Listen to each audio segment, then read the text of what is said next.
can't believe this graveyard. Look at this, all overgrown. And hello there. I am the Count Gore, the host of Creature Feature, the weekly web program at www.countgore.com. And guess what? I've been invited to this graveyard for a very specific reason, to talk to you about the history of horror hosts. Well, at least this horror host. So stay tuned.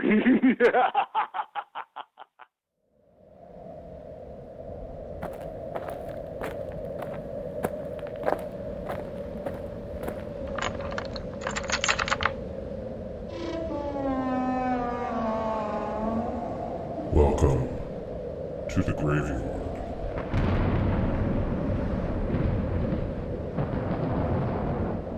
And you are listening to the Graveyard Show podcast, the Tombstone edition. I am your caretaker, and the graveyard is open.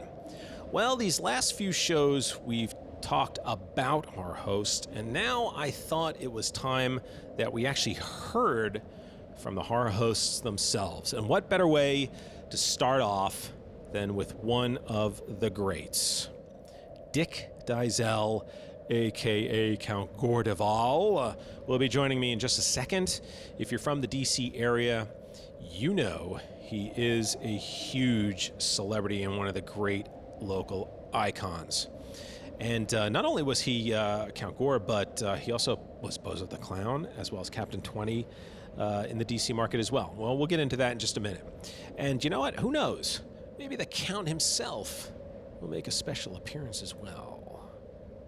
So I'm not going to waste any time as we head inside my caretaker quarters, where the fire's roaring and the popcorn's ready for poppin'. All right, sit back, relax, as I turn on my state-of-the-art tube television. It will take us where we need to go for this interview as we revisit Graveyard Show Podcast 61 on March 18th, 2010. All right, let me just adjust these rabbit ears here, and it will get us right where we need to go. It is a real thrill and a real honor to have my next guest. He is the man, otherwise known as Count Gore. He is Dick Dyszel. He is one of the horror hosting legends, and he is here in the graveyard. I will see you on the other side. Enjoy.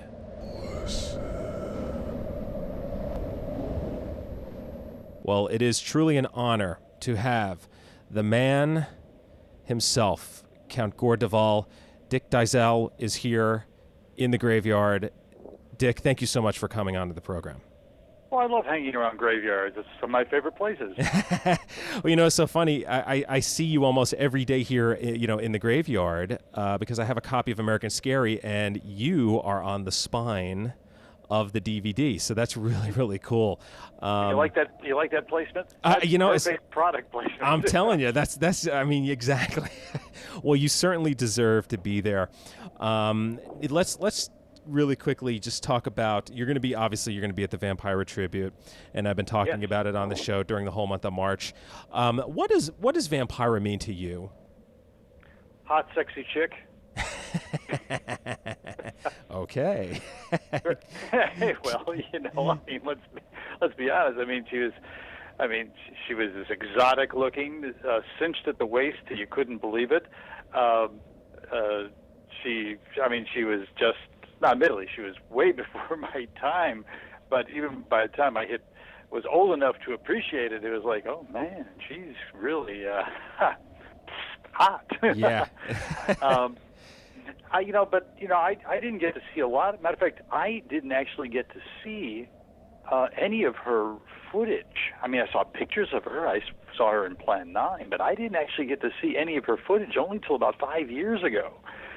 Wow. So, I mean, she was a legend. I mean, she's basically the grandmother of all horror hosts because she kicked the whole thing off and basically invented the genre.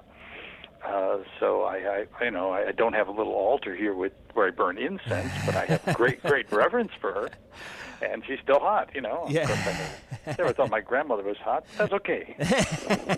Well, let's talk about horror for you. Were you a fan of Horror for me, it's coming up April 15th. It's called the Tax Day. Oh, but yeah, I know. Tell me about it. It's a day that I can't imagine very many people, if anybody out there, really enjoy. Was horror something that you were interested in before your horror hosting days, or was it something that you just kind of found as you became a horror host? Well, yeah, I grew up with horror. I mean, I have to admit I was kind of introduced to a lot of the early bug movies, which there was the era of the atomic bomb, and everything mutated when you got near radiation. I didn't want to get my chest X-ray, and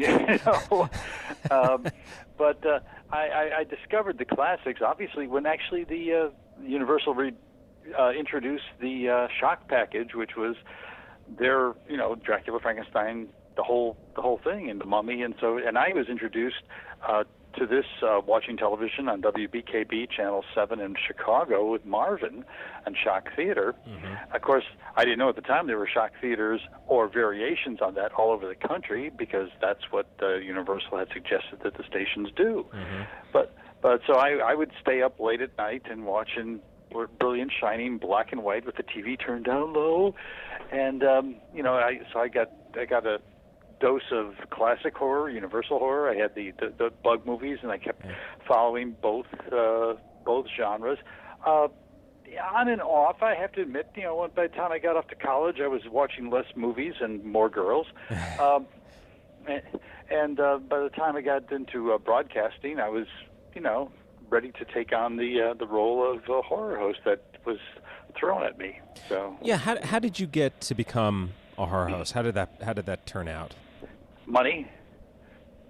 Yeah, I like that. Actually, it wasn't money as much as it was beer. Even better. And it's a true story. I've told it many times, but we were sitting there. I was working for a radio station that had a construction permit for the first UHF station in Western Kentucky, and everyone on the radio station was going to get a job in TV, and I wanted to be a director. But they said, well, look, here's the deal. You're going to keep your radio job, and then you're going to go on, and you're going to be a weekend director. So Saturdays and Sundays you'll direct. I go, okay, but there's nothing on Saturday and Sunday. Well, that's master control switcher, and that's not really directing. Mm-hmm. But during the week, then, we want you to be Bozo the Clown. I go, you're out of your mind. And then we also want you to do the 10 o'clock news, and then we also want you to do a variety of other things, and then you'll be doing personal appearances on weekends when you're not directing. And so this was what I was. Bozo actually got me the money. Yeah. They taught me money to cut my hair and shave my mustache. But the one night we were sitting there about 2-3 o'clock in the morning, mostly through a case of beer, watching a bunch of film opens. These were packages that the station was going to buy, like the 8 o'clock movie, Saturday, whatever. And up came this thing for Night of Terror with Empty Graves. Now, I didn't know there was an empty grave. This was actually the open that was used on Night of Terror and Empty Graves down in Florida. I didn't know that. So I just backed out. I was sitting there splashing down the beer, and I just yelled out, "That's what we need, a horror host." And the general manager turned around and said, "You're hired." And that's how it came about. Now, that it actually didn't get me any more money, but so every Saturday night, I'd start the 10 o'clock news in my three-piece suit or whatever I was wearing that night, and at 10:20, I would throw it to the sports guy, and I would run out of the studio, run into the bathroom, put on a little bit of white Bozo makeup on to pale me out, put on my high school tux that I had left over from proms, I put a cape on that my girlfriend had made for me, and I slicked my hair back and ran out there and hopped in my coffin just to get there by 10:30. And 10:30, we started hosting movies. Wow. What was it like working back in those early days of television? I mean, because nowadays, TV's just gotten so, it's become so homogenized, and there's so many channels now, and everything is, digital and satellite, and it's almost too sophisticated. Can you talk about those early days of doing, network and local television? Well, I can't speak for network because I never made it that far, but I can speak for local television, and in essence, it was best described by a friend of mine here in Washington. He says, it was like little theater. And in essence, it was. We again in Western Kentucky, since everything was local, we just basically had to create on the fly. Yeah. And Bozo brought me to Washington, but even here, because it was the UHF station in town, the UHF Independent. There was a UHF PBS station, but with the Independent here, we had to produce all our own programming, local programming, a lot of it, not all of it, but a lot of it, and we had a lot of creative freedom. We didn't have any money, but we had a lot of creative freedom. Yeah. And in many ways, it was kind of the last hurrah for local production. By the late 80s, early 90s, local entertainment production pretty much nationally had disappeared. I was fired in '87, and so we went off the air Memorial Day weekend '87, and the station didn't do really anything until '99 when they brought me back to do the Millennium Special. There was a 12-year gap there where they didn't do squat. But it was look, I can honestly say, I can look back and I think, oh, isn't it great, nostalgic, it was wonderful, fantastic. We had a reunion of Channel 20 employees here. I had it at my house last fall, and then we started really remembering some of the really bad stuff, the terrible management, the inability to get funding for this, backstabbing, all that happened. But it was still a creative atmosphere. By the time I left, the station was run by accountants and lawyers, and salespeople.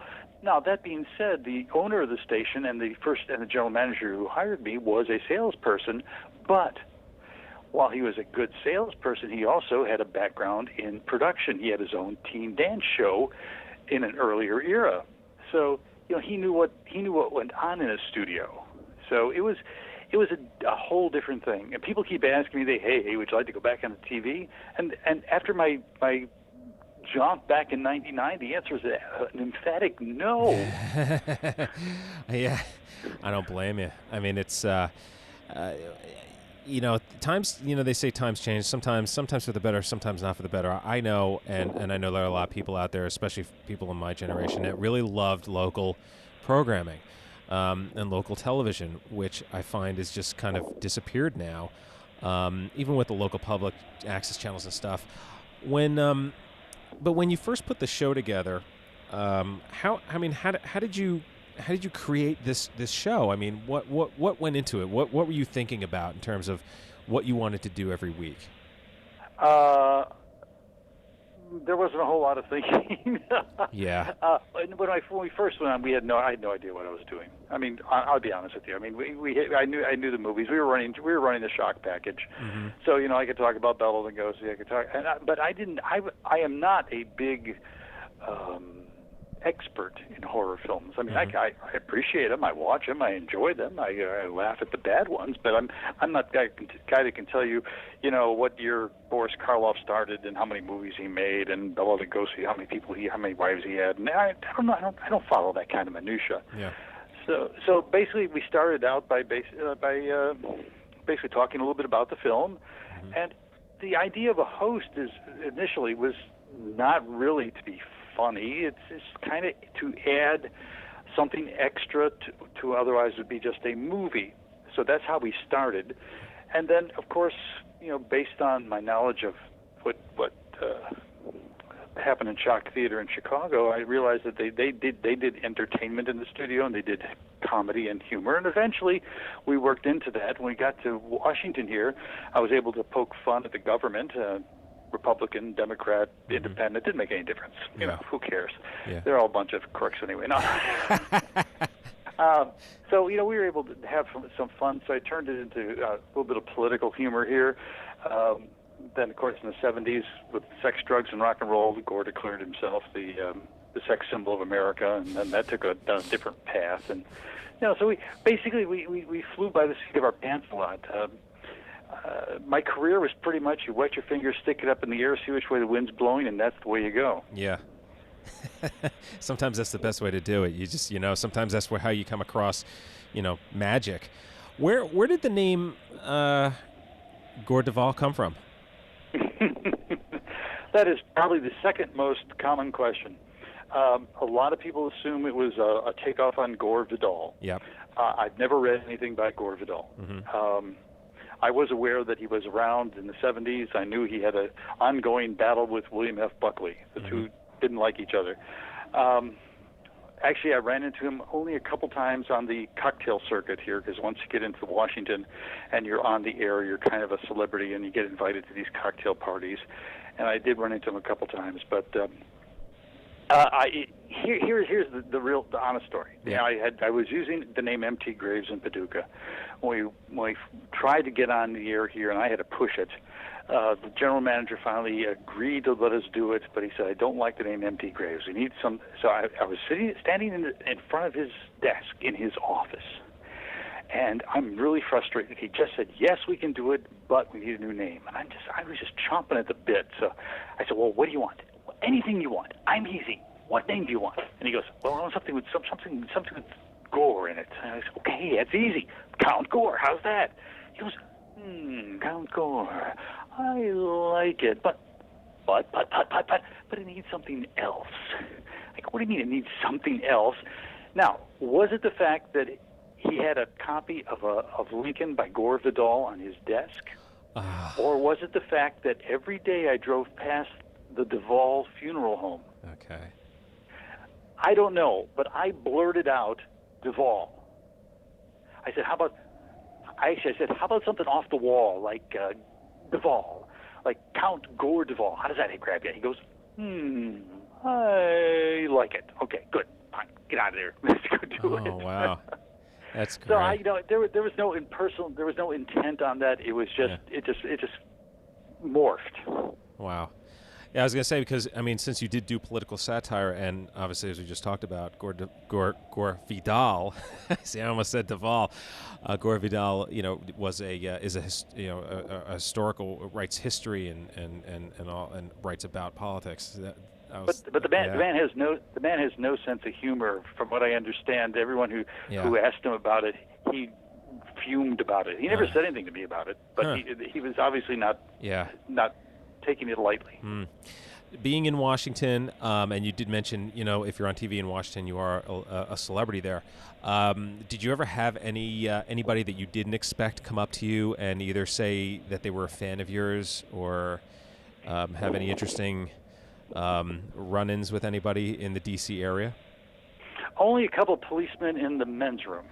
Oh. Okay. We were doing the Gore Valentine contest, where Gore was going to take the winner of the Gore Valentine contest out for dinner at the Statler Hilton Steakhouse, and my promotion manager had arranged it all with the steakhouse. The steakhouse, of course, is a separate entity, and it was across the lobby from it was one of the doors from the lobby into the restaurant, and no one bothered to tell the rest of the hotel that I was coming in full makeup. Mm-hmm. So we arrive. We go past the front desk and security and so forth. And we go into the steakhouse, and this is fine.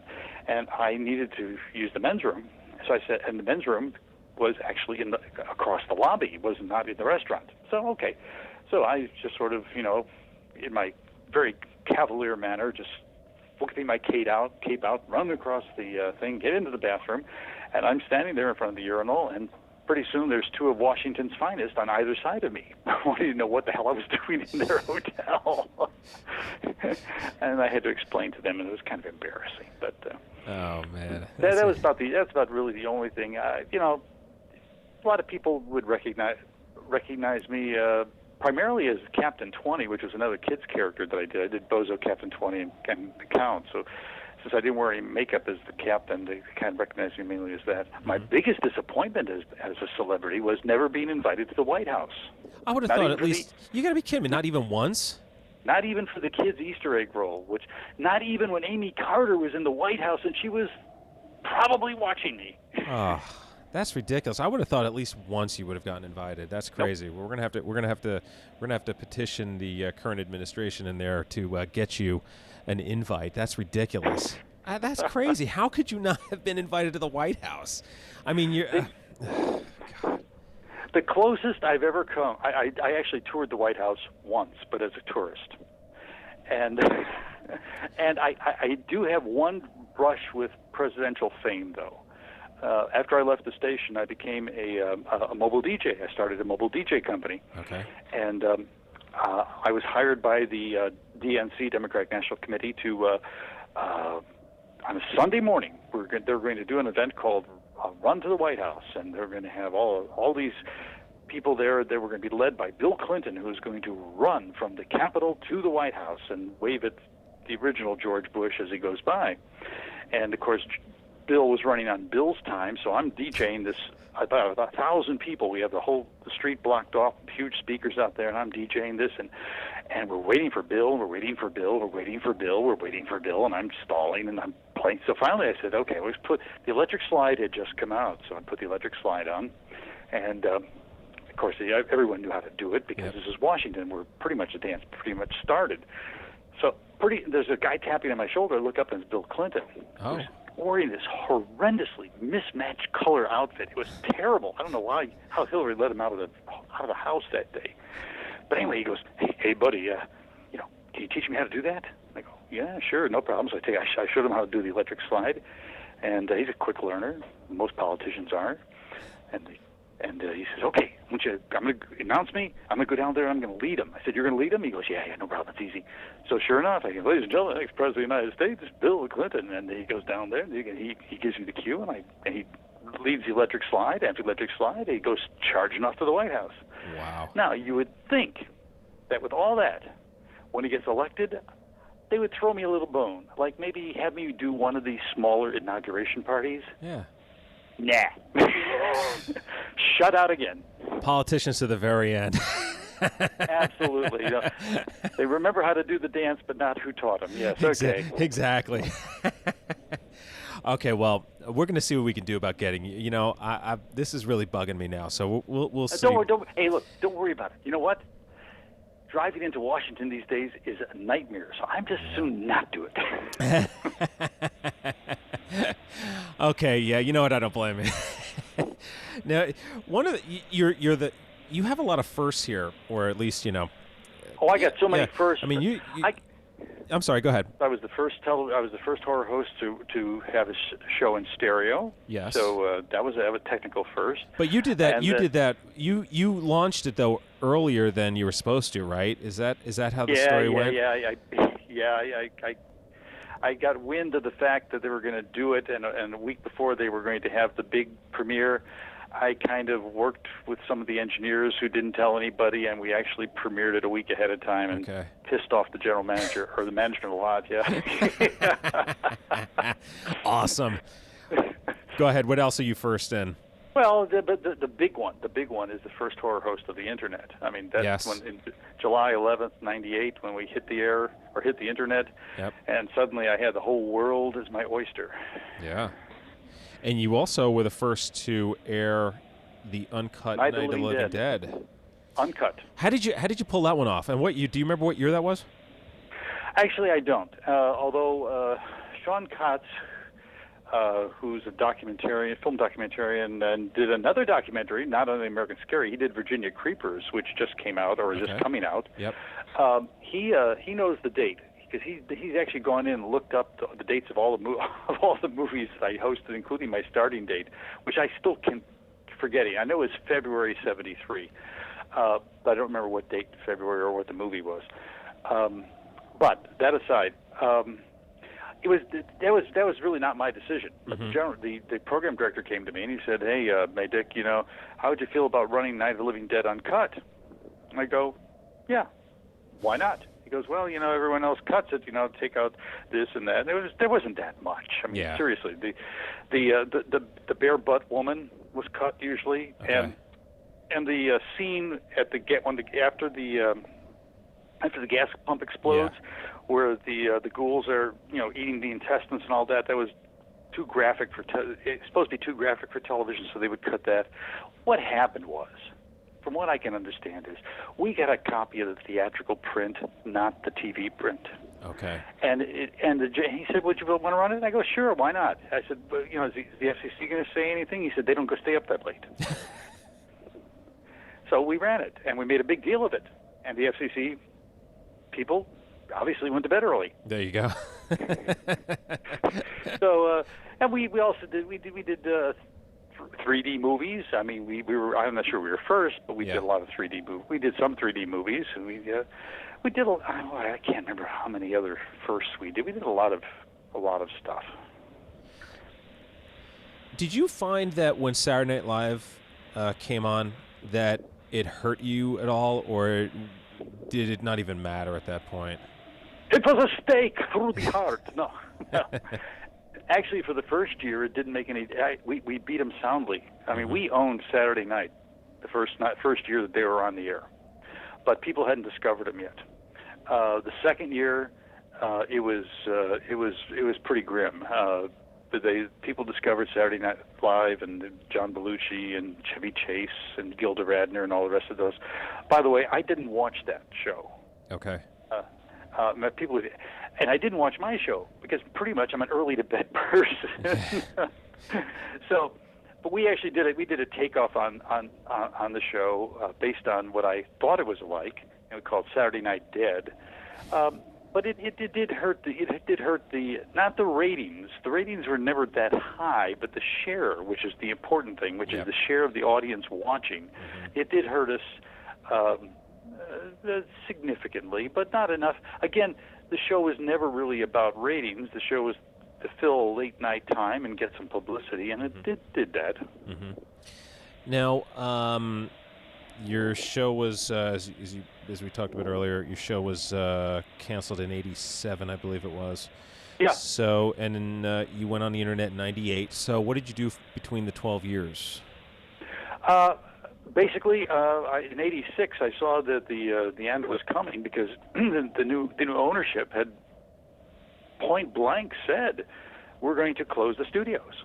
We don't want to produce anything anymore. We can make more money just being a tape machine plugged into a transmitter or a satellite dish plugged into a transmitter." So they said, so basically for about 6-7 months, I watched them slowly but surely fire all my friends in the production department, and then finally they let me go. And then, but in '86, I saw the end coming, so I started this DJ company. I was the first all-CD DJ company in the Mid-Atlantic region. And so I kept the DJ company going. We eventually, in the early, I worked up in Baltimore in television for a little while at Channel 45, which was the other U up there. They had Ghost Host up there, and you could see Ghost Host. The two markets share, depending on where you are. You could see either station over the air, and so I worked in promotion there for about a half a year, 3/4 of a year. And then I needed to focus full-time on the DJ company. We ended up expanding into fashion shows and get to hang around beautiful women in fabulous clothes. And hey, that's not bad. You'd be paid to do it. No, it is not. But then, but Count Gore wouldn't just stay dead. I mean, it's like, people would talk to me about it. They'd call me and they say, and then finally in basically '97, my people were finding me on the internet because of my name and the DJ company, and they kept saying, "Well, why don't you do a website for Gore? Why don't you do a website?" I didn't know much about the web. I mean, so I started searching around, and all the websites that I saw were kind of like tribute sites to, horror hosts who are no longer alive, and I'm going, or not active, and I'm going, damn, that's pretty depressing. And I didn't want to do that, so I sat around and talked with my wife and said, maybe we could pull this off on the internet. And by that time, digital cameras were coming out, and computer editing was there, and I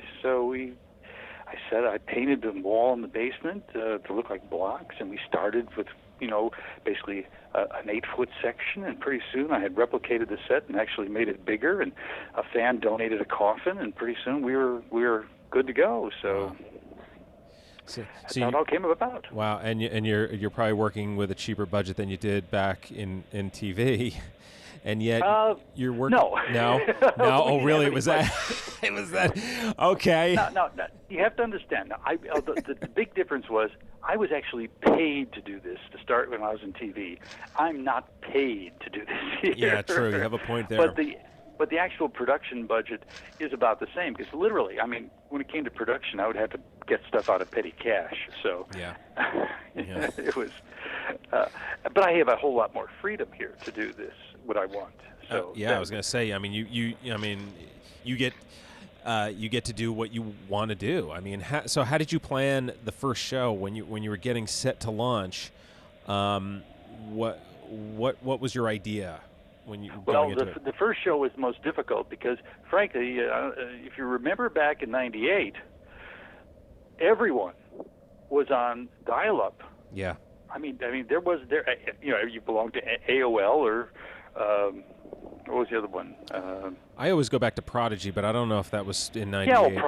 Prodigy was out, Netflix, and there was a Netscape. Yep. Those are the big ones, and everything was on dial-up, and so there was no way we could actually do streaming video on. And matter of fact, it wasn't even 56K dial-up. Most of it was 28.8, which is like ludicrous. Yeah. So what I had to do was figure out how to put this this TV program onto the internet without pictures or without moving video. So what I realized, I sat down and watched a lot of footage, and I said, well, we'll start off with the castle, we'll start off in the dungeon, we'll use a narrative. So basically people they'll come to the dungeon, and every week we'll have various things. We'll have, I very quickly got a couple of friends that said, okay, can you do a movie review? Can you do a book review? We have a contest. And then pretty soon I said, well, we can do audio.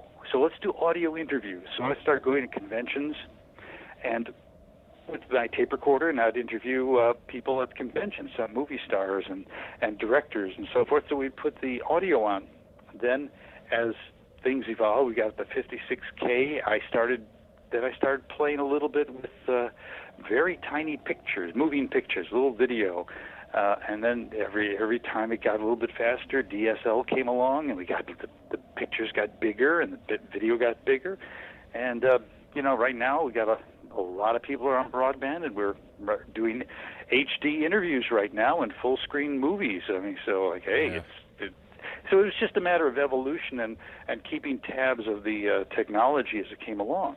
But the first one, there was one audio clip, and everything else was text and lots of links, but it was still pretty basic. So when you first went online back then, and you said you were finding tribute sites for horror hosts, did it surprise you? And even now, does it surprise you the popularity that the horror host has gotten as time has gone by? Well, actually, I was just talking with Jerry Moore, who plays Carlos Borloff on the Monster Madhouse here in the Northern Virginia area, and he also has an internet presence. And we were just amazed at the resurgence within the past 5 years. And it's all due to the fact that the internet is there letting people know that they can do this. When I started this, before the internet, you knew there were people out there doing this, but you had no idea what they were doing, because in order to do that, they would have to ship you a 1-inch piece of tape or a 3/4-inch cassette, and they'd have to ship it to you. You'd have to watch it and return it back. There was no way for you to actually see what they were doing. I'll give you an example. About '84, I had heard about this horror host in California by the name of Elvira. And then I saw her doing the Coors commercials, and I thought she was hot. And she was, and still is. And I said, I didn't know what her bit was. What was her I mean, she had this incredible outfit, but so I was doing an interview with TV Guide. TV Guide called me up for their Halloween edition. They said, we're going to do a thing on horror hosts, so I'm talking. And finally, the interview was over, and I said, hey, look, where are you located? He says, L.A. I said, okay, what is Elvira's bit? I mean, she do beer commercials, but what does she do on her show? And there was silence at the other end. And I said, hello? He goes, I'm thinking. He said, well, she kind of lays there on this couch, and we wait for her breast to fall out of her costume.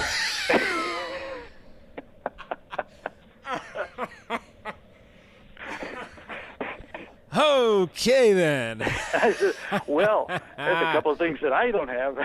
Oh, my gosh. And that's why, Dick, your ratings will never be as high as hers. You're right. But, so when the internet came along, suddenly, even if people didn't have shows on the internet, you could find out about other horror hosts. Some of the first ones I found out about were actually here in Northern Virginia. Dr. Sarcophagi, who was working at a cable access station here, John Dimes, who's a very talented comedian and writer. A. Ghastly Ghoul out of Dayton. Bob and I became very good friends, and we started finding these people, and pretty soon we'd end up going to conventions together and meet up, and then pretty soon we had the Igor. There was a database of actual horror hosts on the internet. Put down E-GOR and horror hosts, and in any search engine it'll come up with the site, and you can just go geographically with former and current horror hosts. And suddenly we were able to see that, wow, this is kind of really neat. And there's a subculture going around in the cable access area. And then pretty soon I'm just thinking, well, yes, cable access is fine, but why don't you guys join me on the internet and get a global audience? Because I'm getting hits in the Netherlands and in Australia and Japan and South America. I'm going, man, this is cool. So, and pretty soon this started happening. And of course, as the technology got cheaper, I mean, right now, literally, you can go out and buy yourself a notebook computer for what, $400, say $400. With software on it that's good enough to take a digital camera, which you can buy for $250, and that's not even looking hard. And you can actually put together a show for well under $1,000, for under $700. You can put together all the equipment you need. You can do like Dr. Gangrene did in Nashville. He's another Larry's another guy I got to know early, and actually we became very good friends. And he did it in his garage. He had 3 walls in his garage. Each wall was a different room. It was incredible. And it actually wasn't even a full garage. It was a shed. It was incredibly how tight it wasn't small. But he had a wide-angle adapter on his lens. It was wonderful. But, with a little creativity, you could do this, and people are finding they can do this. So they're doing it. And then now, with the internet, they can share it. I mean, with this Horror Hound Weekend Vampire Tribute, gosh, was there 40 horror hosts there? It's going to be 80. Incredible. Yeah, it's going to actually be over 80, I think. Well, people asked me would there ever be a horror host convention, and I was quoted, and I accurately, I said, no, there never will be. And they go, why? I said, because there's no room in the whole world big enough to handle all those egos. Well, there will be in Indianapolis come March 26th to 28th. Yes, this is going to be an interesting experience. Yeah, I mean, we're and I've had Michael Monahan. Michael Monahan was on last week's show, Dr. Ghoulfinger, and horror host aficionado.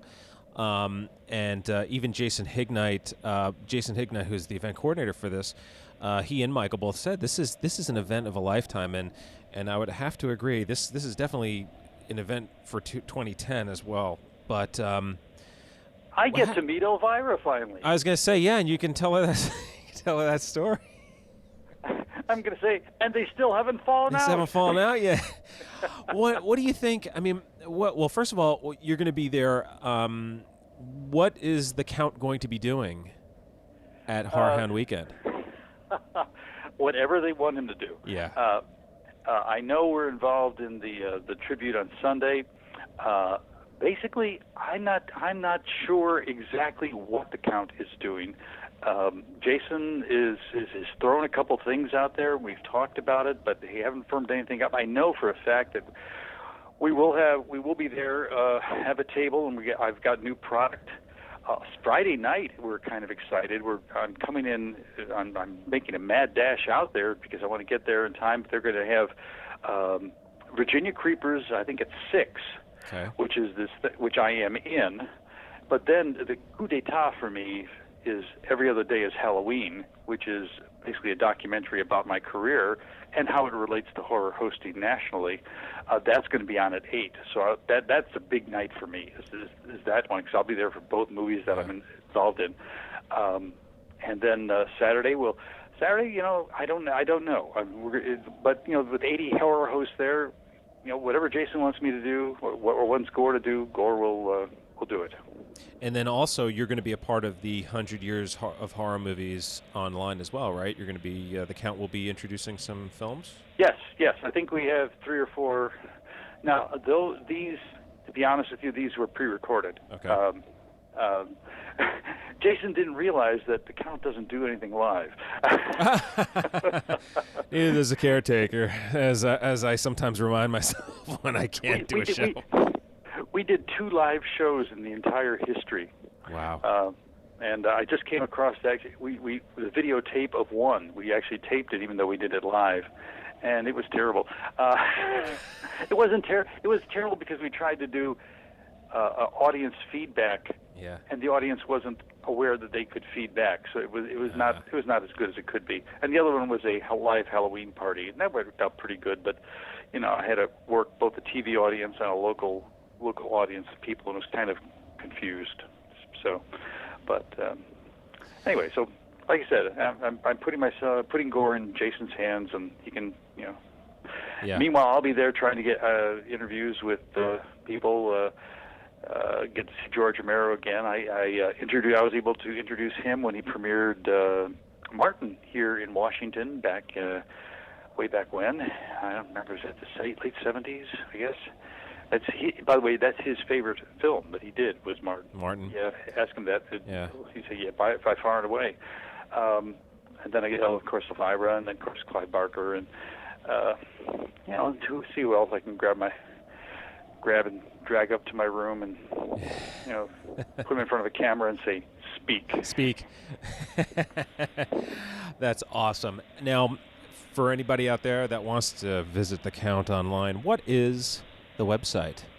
Well, first of all, let me correct you. I've been trying to do this. I've been trying to create this whole moniker. Yes. It's Creature Feature, the weekly web program. Ah, yes. The weekly but web it program. is actually it is a website of about 30 different pages. Anyway, the URL is let me get the Count to tell you. Hold on. Sure. A second. Hey, Gore, come over here. Greetings, Count Gore here. Yes, you can find my weekly web program at www.countgore.com. Stop in for a quick bite. Oh, Count, thank you so much. It was good to hear your voice on the show. Well, Dick was getting a little long-winded, It just keeps running on and on and on. You had a friend of ours, Helena, the Hussy of Horror, dropped in not too long ago. I had her in my coffin. I didn't want to let her go. Yeah, I could see that. So, Count, are you excited to be meeting all the other horror hosts at the Vampire Tribute? Absolutely. I get to see Helena again, too. Yes, and then I get to rub elbows and maybe for other things with Elvira. And then, and then schmooze with them, hang out at the blood bank, and see what's going on, find out what's happening in the little smaller markets, the little bigger markets, the cable access markets, the whatever markets, the fish market, the butcher market, who cares? We're gonna have a good time. Now, don't forget to bring some of your own home earth with you when you go to Indianapolis, because I want to make sure that when you're in your coffin, you're sleeping well. Sleep? Who's going to have time for sleep? There's no windows in those big halls, so I can go 24/7. And you realize that all the people that you realize how many volunteers I'm going to have for fresh blood. I can only imagine. You must be looking forward to meeting your fans. I mean, it's got to be a thrill for you. Yes, it's going to. I have never been to Indianapolis. I mean, a lot of conventions in Ohio, Chicago, of course, all along the East Coast, a couple times out to the other coast. But Indianapolis is going to be interesting, no question about it. Particularly since I understand just less than a mile away from the hotel, there is this place that I'm told I have to go. It's called White Castle. So I said, I don't know. What's White Castle? He said, well, just go. You'll find out. You'll find out. Right. It's a big castle that serves really, really tiny, itsy-bitsy burgers. And you could buy 500 of them and sit in your coffin and eat them at will. They told me one thing I can't do, though. I can't bring a bag of them back to the hotel because people will just run out screaming. Evidently, they give off a great odor, so I... Yeah, they've been known to do some damage over some time. They are so good, though. I miss them out here in LA. We don't have those out here, but we have In-N-Out Burger. So, and also in Indy, there's Steak and Shake as well. That's another favorite of mine when I'm in Indy. So you have to check out Steak and Shake. Oh, I stay away from places that have steak in the name. No, oh yes, I'm sorry. Oops. That's okay. I mean, you're a mere mortal. What can you say? Well, listen, Count, I want to thank you for coming on the show. And, of course, I have to thank Dick as well for coming on the program. You're in L.A., you say? Yes. Well, a horror host that I've admired and known for years over the Internet, I might also meet him, and that's the Night Shadow out of L.A. Oh, okay. So, I mean... I have great respect for masked wrestlers, So this, it's going to be fun, and I give my best to all the folks there in La La Land. I think most certainly. It's a great place. I was over there last year when I got to go hang out with Bob Burns for a while. Oh yeah. My good friend Don Glut and Fred L. and Ray is out there, so. Well, the next time you're out here in L.A., we'll have to get you to make an appearance in the graveyard, and we'll have a sit-down. It would be an honor to meet you in person. And it has... But no Steak and Shake. No Steak and Shake. Well, you don't have to worry. They're not out here, so it's okay. We'll take you someplace nice. I'll take you to the local blood bank. We'll have fun. There you go. Dick, Count, thank you so much for coming into the graveyard. It was a real honor, a real thrill for me to have you here. And have a great time at Vampira Tribute, and we look forward to having you back on the show down the road. It's my pleasure, and let me leave you with these fateful words. May all your blood be warm.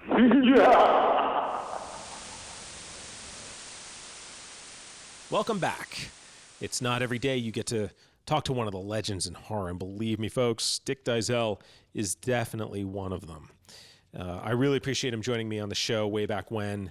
It really did mean a lot to me that he was able to spend some time with me to talk about his career. If you want to learn more about Dick, you can watch the documentaries online. American Scary, which not only did I mention in the interview, but a few podcasts back, I have the interview that I did with Sandy Clark, the producer of the film, as well. And the other documentary you can find is called Every Other Day is Halloween, which is all about Dick and Count Gore Duvall. Both are currently streaming on Amazon Prime, so you should definitely check them out. And, of course, there is the Count's website. It's still there here 10 years out. It's www.countgore.com, as he mentioned in the interview. And it is definitely still up and running. I just checked not too long ago. All right, next show, we're going to round out the topic of horror hosts, as I have a threefer, a menage a trois, I guess you would say, but really, it's really not. Because they're technically 3 plus me is 4. So anyway, Ms. Monster and her monster melons, Freak Show from the Bordello of Horror, and Helena, the Hussy of Horror, will all be joining me on my next podcast, the final one that I'm going to be devoting to horror hosts. It's going to be a good one, folks. Trust me. If you are catching the show on YouTube, I do have a playlist of horror hosts. So if it's something that you're really interested in, you can just go to the Graveyard Show Podcast YouTube channel. And there it is right there, horror hosts playlist. There are quite a few shows on there now. And the next show will definitely be the last one devoted strictly to horror hosts. Of course, the Graveyard Show podcast can be found, anywhere, really. Anywhere podcasts are available. As I mentioned, YouTube, which is just the podcast only with stills, a little video. We used to call that television back in the day. iTunes, Anchor, Podomatic, Google, Breaker, and a whole bunch of other places. Anyway, you know where to find your podcasts. And if you'd like to reach me, or if you have any comments you'd like to send, it's gyspodcast@gmail.com. G as in grave, Y as in yard, S as in show. gyspodcast@gmail.com. And as always, you can leave comments on the appropriate sites as well. I always look forward to hearing from you. Okay, that's going to do it for me as we head back outside into my windy graveyard. It was great having you visit again, and if you know of any horror fans, please send them this way. New visitors and friends are always welcome. And as you exit the graveyard, I would like to remind you to please lock the gate behind you. We wouldn't want anyone to get out. Until next time.